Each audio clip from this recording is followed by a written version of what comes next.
to see everyone here in this space. And I believe this is the first time since December. So before Christmas Eve. So it is indeed wonderful. Welcome to the Petite Riviere Pastoral Church. And of course this morning we are here at beautiful Middlewood United Church. And I'm Dana Party, the student minister. And I invite all of us to bring our whole selves to worship this morning. That includes the challenges and the sorrows and the joys. All are welcome. As a matter of fact, this is the place to bring them so that we can celebrate and support one another and mourn together. We remember we live, work, play, and worship on land that is by law the unceded territory of the Mi'kmaq peoples. We pray that our relationship with the land and our friendship with its peoples will grow in truth and in trust. And this morning we light our Christ candle.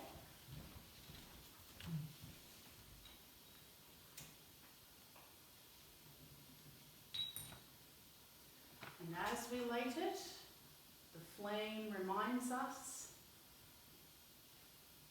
that Jesus is here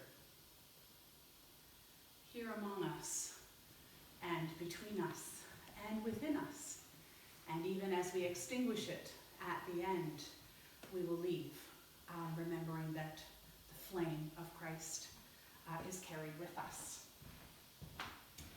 Please join me in the call to worship that is printed in your bulletin. We come from busy lives to this place of sanctuary and peace, to pray and be renewed for the week ahead. We come to the foot of God's holy mountain. The totality of God's glory is obscured, but in God's presence, our lives are illuminated. Here we seek connection, even if just for a moment, to the divine source of our life. It is good for us to be here. Let us make in our hearts a dwelling place for Christ.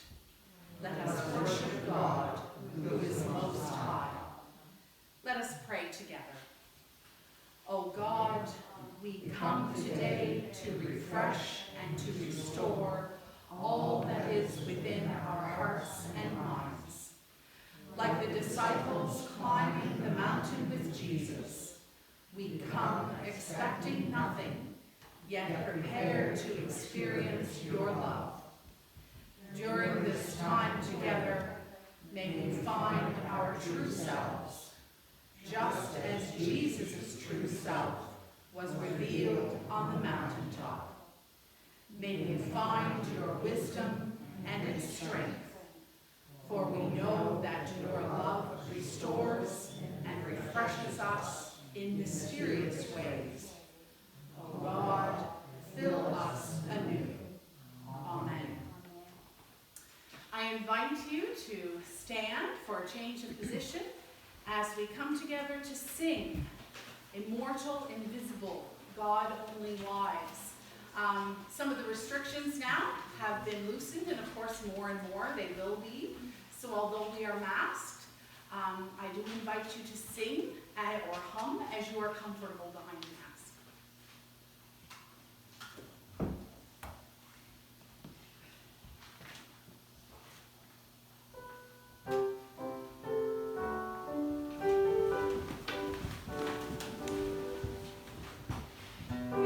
From our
endings. So someone give me what they would describe as a good beginning. Putting the saucepan on the stove in the morning. Oh, okay. That's a cup of tea for me. That's a good beginning. All right, are there any others? Beautiful sunshiny morning. A beautiful sunshiny morning. Spring is a good beginning. I wait. Patient, well, not so patiently, but I wait. How about beginning of vacation? What do you think, Helena? Beginning of vacation? Is that good? That's a good beginning, right? Okay. What about a good ending? What's a good ending? Well, trickier. Is there one? End of winter. Yeah. End of winter. Yes. That's a good ending. End of winter. End of school. End of school. I was going to say it. Yeah. End of school. Any others? Good endings. A nice nap. What's that? A nice nap. Ah. Okay. Anything else? Any other good endings? Go to sleep happy. Ah, right. The end of a happy day. Excellent. So life is full of beginnings and endings. And sometimes we think they're good, and sometimes we think they're not so good. But they all come with change, and most of them come with some learning. So I want you to hang on to that for a little later. The Word of God.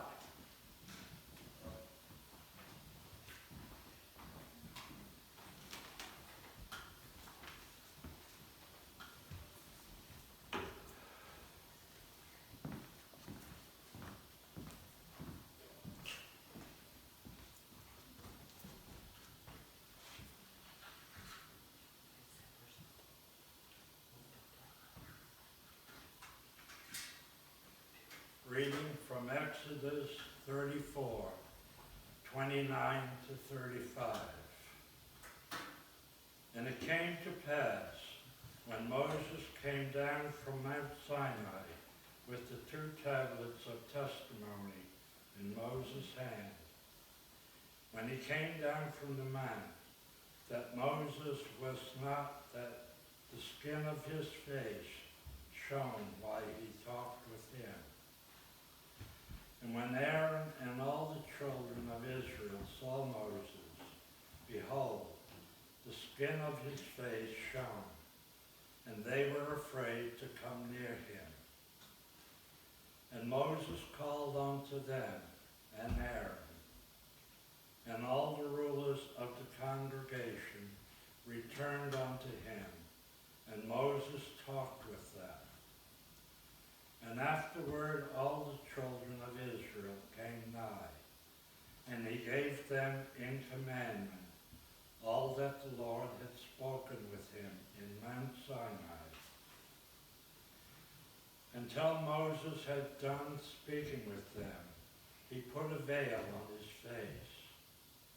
But when Moses went in before the Lord to speak with him, he took the veil off until he came out. And he came out and spoke unto the children of Israel that which he was commanded. And the children of Israel saw the face of Moses, that the skin of his face shone. And Moses put the veil upon his face again until he went in to speak with him.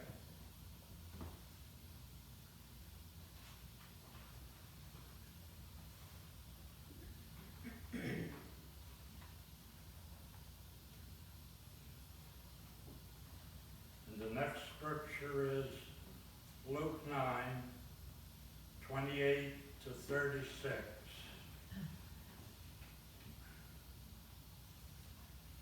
And it came to pass about an 8 days after these sayings, he took Peter and John and James and went up into a mountain to pray. And as he prayed, the fashion of his countenance was altered, and his raiment was white and glistening.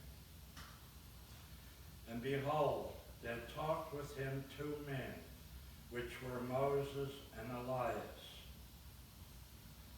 who appeared in glory and spoke of his decease, which he should accomplish at Jerusalem. But Peter and they that were with him were heavy with sleep. And when they were awake, they saw his glory and the 2 men that stood with him. And it came to pass, as they departed from him, Peter said unto Jesus, Master, it is good for us to be here, and let us make 3 tabernacles, one for thee, one for Moses, and one for Elias, not knowing what he said.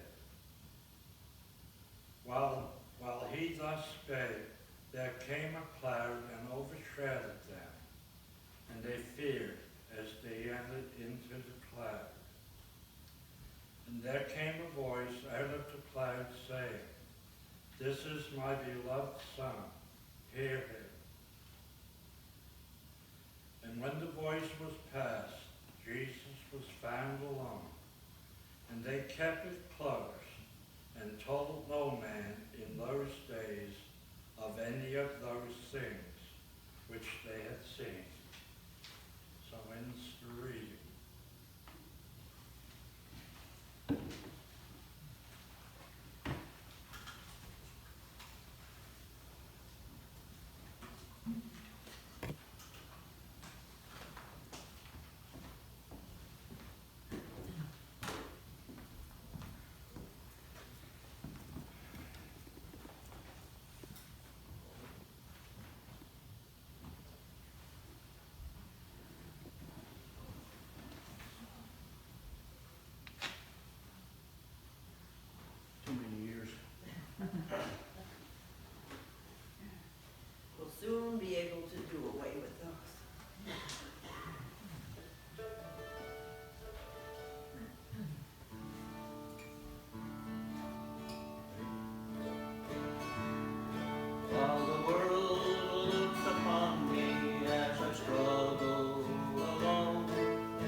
As we look to the beginning of a season of self-reflection, we do indeed begin with gratitude and with music.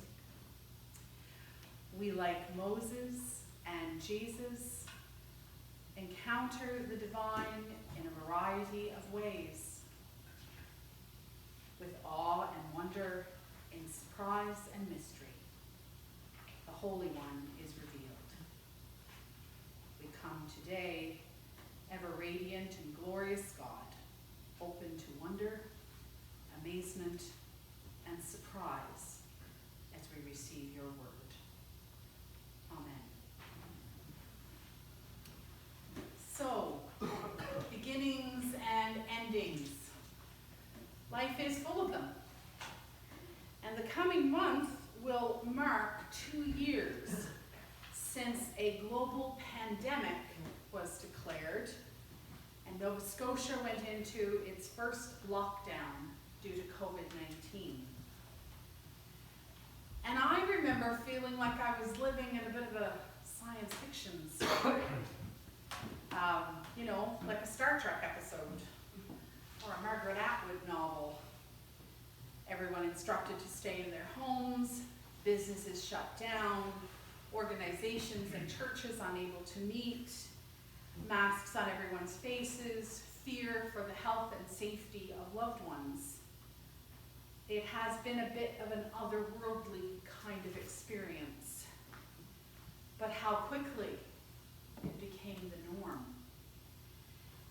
Some businesses have just closed buildings and offices, and now people are working from home more than ever. It's a new era. Some will remain doing so. Now more of us are shopping online or ordering pickup for our groceries. We gained a new appreciation for creation and being out in it. And we have spent time pondering the value of coming together as family, neighbors, and communities. And that precious time has been snatched from us. We've realized how irreplaceable and precious certain human experiences are, such as seeing the details of one another's faces, hugging each other in greeting, or when we want a comfort, shaking someone's hand, holding a hand, or raising our voices in song together without fear, visiting the sick without worry of inadvertently harming them. And I'm sure you could add experiences to that list. And now, this week, we learn that restrictions we have been living with in one way or another for the last 2 years are going to come to an end. Imagine. We're now starting to talk about endemic as opposed to pandemic. But we have been changed by this experience, transformed, and we will behave differently going forward, even after we've been given the go-ahead to return in many ways to living life as normal. This week we have watched and listened and read in horror as Russia invaded the Ukraine, the beginning of a war. And we do not know where it will go. Will sanctions be enough? How many lives will be lost? How many injured? How many refugees? This is the first declaration of war in Europe since World War II. The beginning of something. The end, as is often the case, is not clear yet. And here we are today in church, in the church year, poised between the end of Epiphany and the beginning of Lent. And today's Luke reading is a spectacular ending to the Epiphany story and the beginning of the Easter story.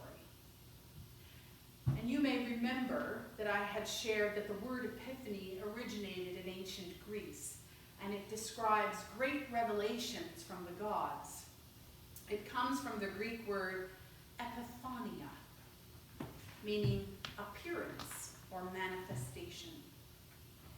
Today, it is common to describe an epiphany as a realization, a turning point, a moment of clarity, or perhaps one of the more popular descriptions that we recognize, a aha moment.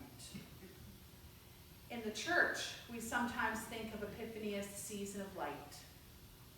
And it begins with the bright star of the Magi, and in the middle of the story, we find a child that is grown 30 years old at the River Jordan. Jesus is baptized by John, the heavens open, the Holy Spirit descends as a dove, and a voice in the heavens announces, "You are my Son, whom I love. With you I am well pleased." And now the end of this season of light is marked by an even more spectacular scene of light on a mountaintop. Although, worth noting is today's text are set on a mountain. And these mountaintop experiences also mark endings and beginnings. In the Exodus text today, the focus is on the descent of Moses, coming down the mountain. Moses comes down from Mount Sinai with the 2 tablets. Now, it might be worth noting, if we have read the story that leads up to this, the first go at the 2 tablets was not a great scene. So here he goes, second time round. And he does descend with the 2 tablets. And he has seen God. In the previous verses of this chapter, we are told God appeared in the cloud and stood beside Moses. And Moses, after spending 40 days and 40 nights, those are familiar numbers, aren't they? On the mountain, he has experienced a closeness with God that has physically changed him, transformed him. God, despite the Israelites' disobedience, has given Moses the new covenant. Moses is transformed physically. The relationship between the Israelites and Moses is changed, transformed. The glory, the light on Moses' face reflects the glory and promise of the new relationship with the nation of Israel. New beginnings, new realizations, change. In the gospel text, Jesus takes Peter, James, and John up the mountain to pray. And while Jesus is praying, the appearance of his face changes, and his clothes become a dazzling white. And then 2 other people appear. Here's Moses again, and Elijah. And they speak to Jesus of his departure. Not his end, his departure, which he would soon accomplish in Jerusalem. Peter and the other 2 are sleepy, but Peter says, well, it's a good thing we're here. How about we make dwellings for you and Moses and Elijah? There's been a lot of speculation as to why Peter suggests this. But then a cloud descends upon them all, and a voice says, "This is my chosen. This is my son. Listen to him." One of the things that's interesting, as a little bit of an aside, there's all of this spectacular visual stuff going on, and the instruction is to listen. Not to look, but to listen. Then they are alone, and they keep silent and tell no one what they have seen and heard. Interestingly, in Luke, it doesn't say that Jesus asks them to keep silent, whereas in some of the other Gospels, it does. This Gospel mountaintop experience begins with prayer, time with God. And you'll remember a couple of weeks ago we were talking about that with the Sermon on the Plain. And it's a theme throughout Luke. We see Jesus in prayer often before he is about to go and work, to do the work of the kingdom.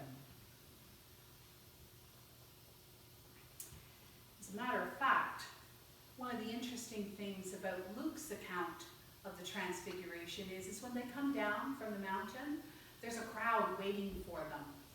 And a man who is asking Jesus to heal his son.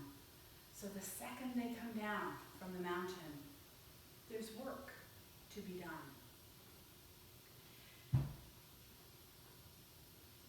What the disciples experience on the mountaintop is mystical. It is mysterious. Transformations and voice in the clouds. But it's also an affirmation of who Jesus is.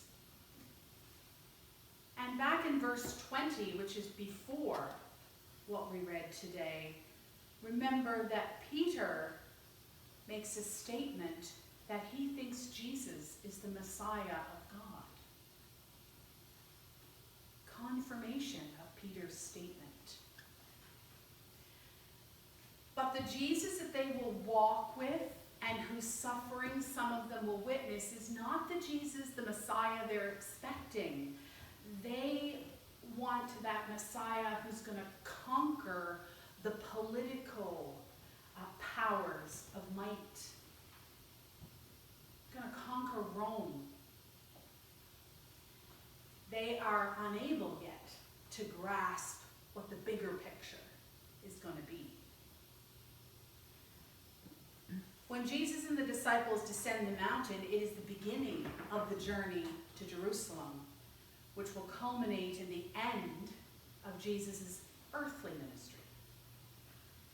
But it will also herald the beginning of the Christian church. Beginnings and endings, suffering and joy, change. While these scripture stories of mountaintop experiences may not look exactly like what you would describe your mountaintop experiences to be, or me, we do have them. I'm sure many of us have had times of deep, close connection with God. Times when we feel we can even hear God's voice. And when we experience the revelation of God's purpose for our lives. Epiphanies do happen. We have moments of light and understanding. We have anticipated beginnings. And we have relief-filled endings. And we too are changed by these experiences. And the experiences of light and growth and change are important because of what they reveal to us. They help us to prepare for the journey through the valley. Sometimes those valleys are periods of not feeling very inspired, periods of complacency or apathy or weariness. And sometimes there is suffering along the way, our own suffering and the suffering of others. Sometimes the valley is the place that we struggle with our questions and our doubts and our repentance. Places of deep work within ourselves, or deep work with and for others against all odds. We are changed when we walk through the valley. This week, as we leave the season of Epiphany, the season of light, we are called to begin our journey through Lent. And Lent is the beginning of the journey to Jerusalem, the journey to the cross, the beginning of a chain of events that would change the world. A non-violent protest in the face of a violent, oppressive regime. It is one person of God, one Son of God, whose followers would carry a message of hope and peace and love into the future despite opposition, despite death. The message lives. Things will grow and things will die, but the message will live. Lent is our journey through the valley. Like Jesus, who spent 40 days and nights in the wilderness before he began his ministry, we will walk the 40 days of Lent, a time of repentance and prayer and reflection on our work in the world as Christians, as followers of the way. Musician Linnea Good has written a wonderful song in our Voices United hymn book, and it's called "To the Desert Jesus Came." It's in the Lenten section. And I would like to end this morning with the words of the last verse, and they say, "From the ashes to the hill we'll travel on our Lenten road. Hand in hand we'll cross the sand and share each other's heavy load. Together through the valley we'll watch the changing sky. Together through the valley as Easter's dawn draws nigh." Amen.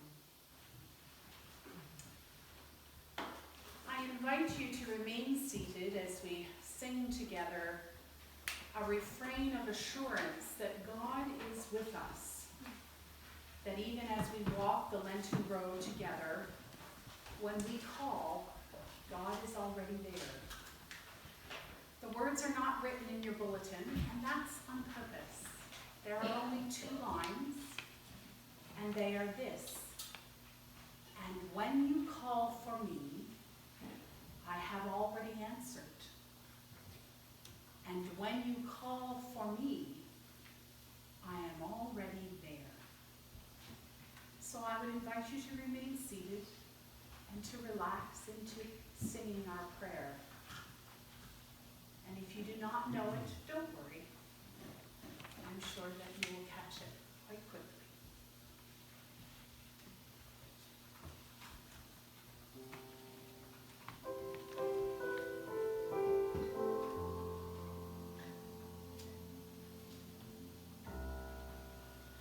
And when you call for me, I have already answered. And when you call for me,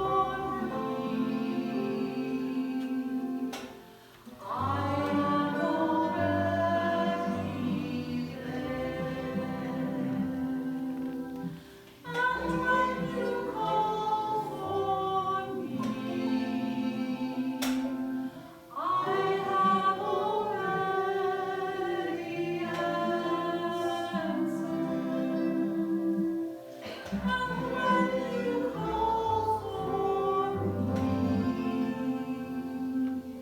I have already answered. And when you call for me, I am already there.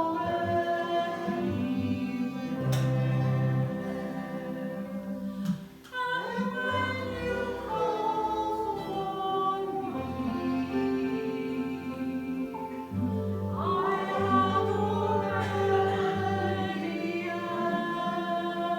answered.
people wait and listen. Declare your word of triumph, your word of patience, your word of love. We are in the depths, and we are at the summit. We are united and strong in our purpose, and we are divided and weak. We wait for your healing. We pay attention for your approach. We brood over pain, our division, our lack of faith. We confess to you and to each other our failure to be bold in our hope, open in sharing the love we know through Jesus. Since it is by God's mercy that we engage in the ministry to which we are called, we do not lose heart. We dare to be bold in our hope and bold in living and sharing our faith. We accept now God's abundant gift of grace and be at peace. God of peace and reconciliation, we lift before you the people of Ukraine as they live with Russian invasion and bombing of cities. The world watches and deliberates how it can halt the horrendous turmoil and what it will mean for Ukrainians and for the rest of the world. Comfort them as they shelter and worry. Use the wisdom of diplomacy to bring healings to the broken places, reminding the leaders of the nations that we are all indeed one body, each and all children of God. Have mercy. Healing God, we lift all people in our province, country, and beyond as COVID-19 restrictions are lifted and we attempt to live into a new place and time of endemic. May we proceed with caution and courage, prioritizing and caring for the most vulnerable among us. We pray for wisdom and guidance, grace and patience as we proceed. In the United Church of Canada, we pray for national meetings of our General Council, meetings that will run at various times from February to August. And we pray for the commissioners who represent Region 15 of Nova Scotia, that they may have wisdom, that they may have productive conversations as they enter in to making decisions on behalf of all those who make up our church. Loving God, we lift up all who are oppressed, who suffer from prejudice, greed, or violence. We pray for prisoners of politics, of religion, and for all refugees. We remember those in our communities who may be without enough food or shelter at this cold time of year. Those who are lonely or ill, undergoing surgery or healing. We lift up those who are waiting for medical assistance, surgeries, or treatments, as well as those who live with degenerative disease and those who care for them. In our community, we remember those who are grieving the loss of a mother, a father, an uncle, and a friend. We remember Sylvia Corkum and Edward Himmelman and Audrey Himmelman. We remember Carol Harmon and her family and friends. Bev and Fred Weir's granddaughter and family. We remember Mary Stewart, who will go to surgery this week. We pray for your protection. We pray for Alan and Jeanette Gates, the family and friends of the 4 individuals in Auburnville who lost their lives in a house fire. We pray that the comfort and care of your Holy Spirit and the love of community be felt by all these individuals and their loved ones in this their time of need.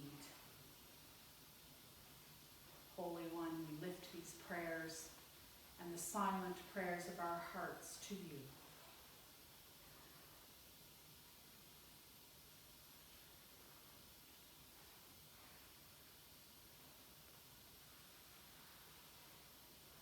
We join our siblings in Christ all around the world, saying, Our Father, our Mother, our loving parent, hallowed be your name. Your kingdom come. Your will be done on earth as it is in heaven. Give us this day our daily bread, and forgive us our trespasses, as we forgive those who trespass against us. And lead us not into temptation, but deliver us from evil. For yours is the kingdom, the power, and the glory, forever and ever. Amen.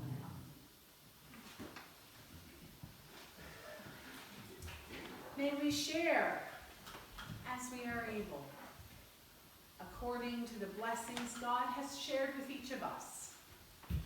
We present our offerings. And as we do so this morning, we will sing. The words are in your bulletin, and we'll sing them through a little bit so you get to know them.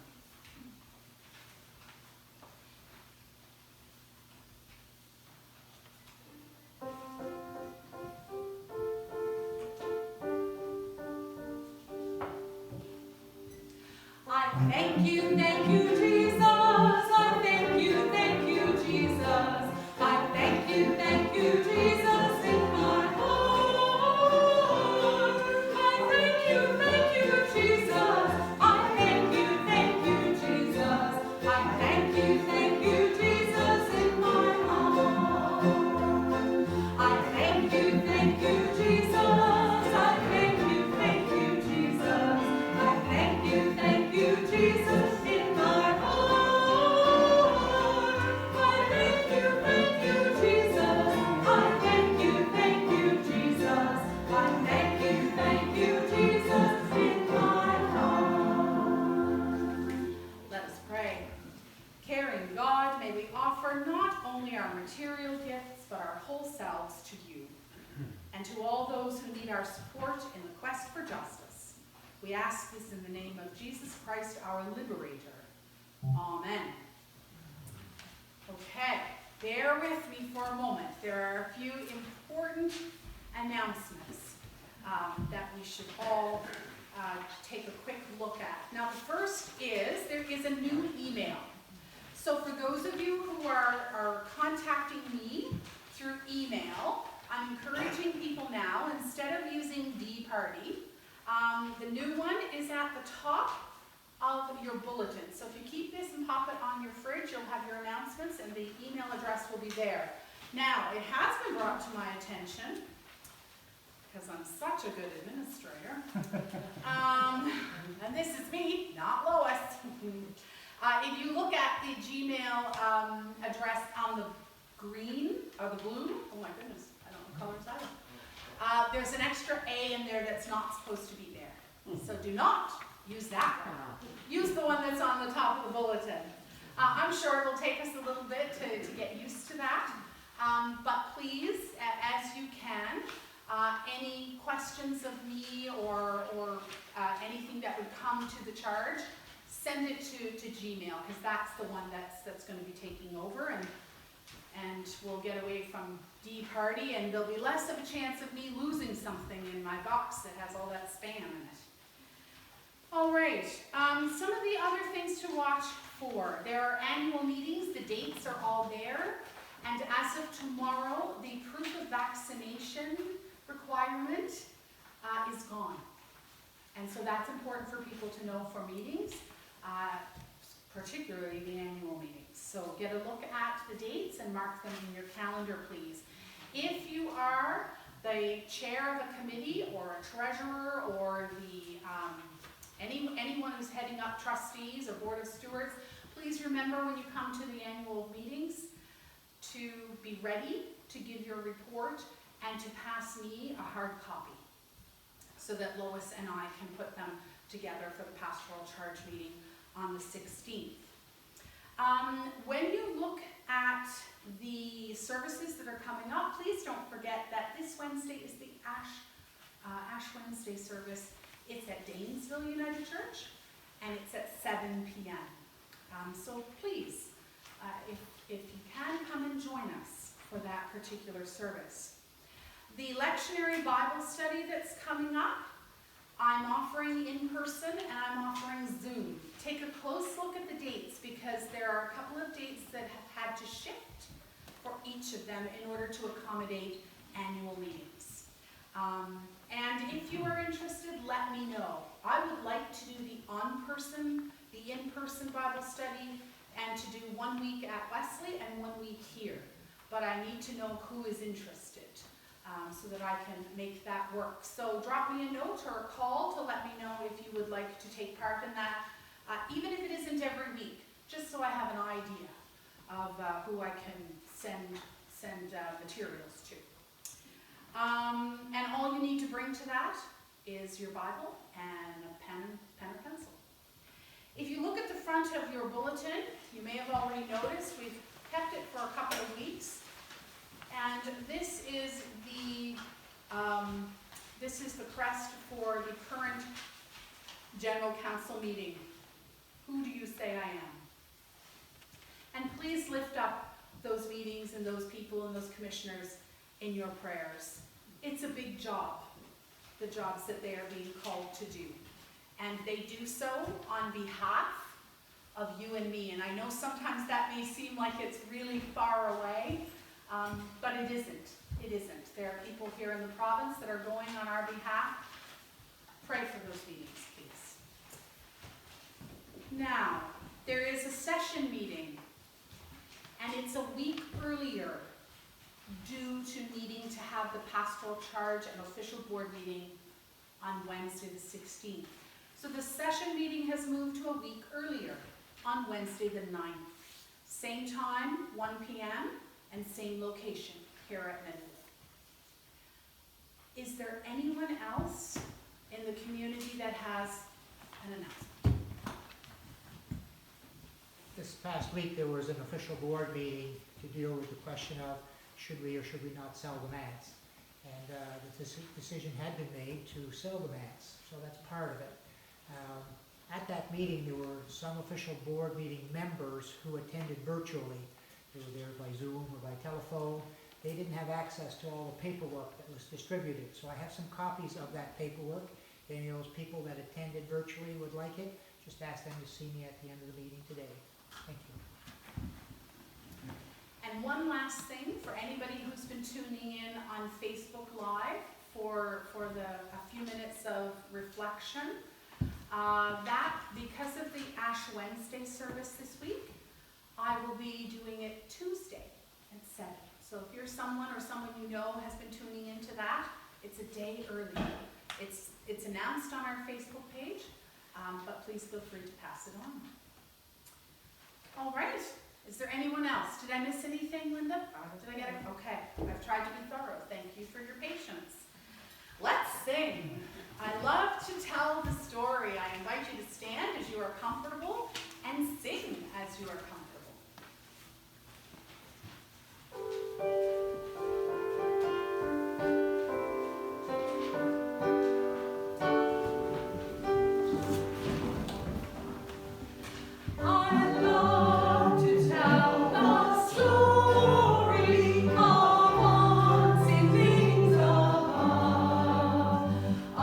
Jesus and his glory, oh Jesus.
joy of the way of Jesus. It reminds us too of the courage we need for the journey. As we move forward from this Transfiguration Sunday into the season of Lent, let us remember God's mission for the church and the world. And remember also that we are the church. As we reach out with Jesus, let us be bold in our hope and confident in the knowledge that our God, who is Creator, Christ, and Spirit, is with us in every moment. Amen. I love you, Jesus. Same tune as I thank you, Jesus. So we'll sing our way out.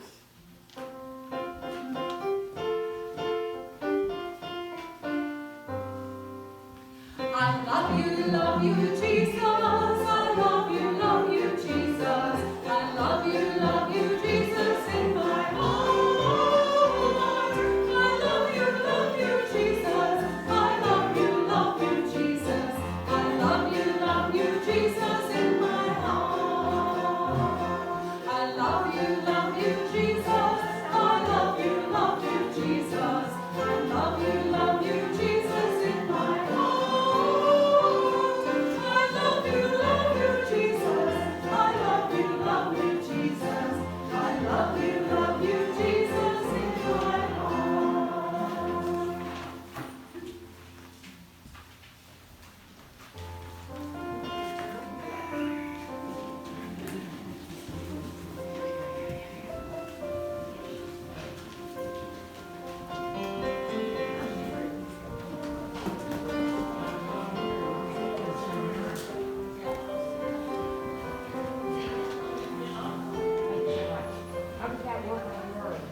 Good?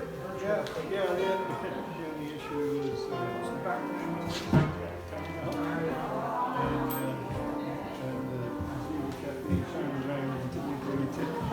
and every time they do that, you can't hear what you're saying. Yeah, exactly. But, you know, it was amazing, we had 6 or 8 extra people at 10 normally, so it worked out well in the end. Yeah. Thank you.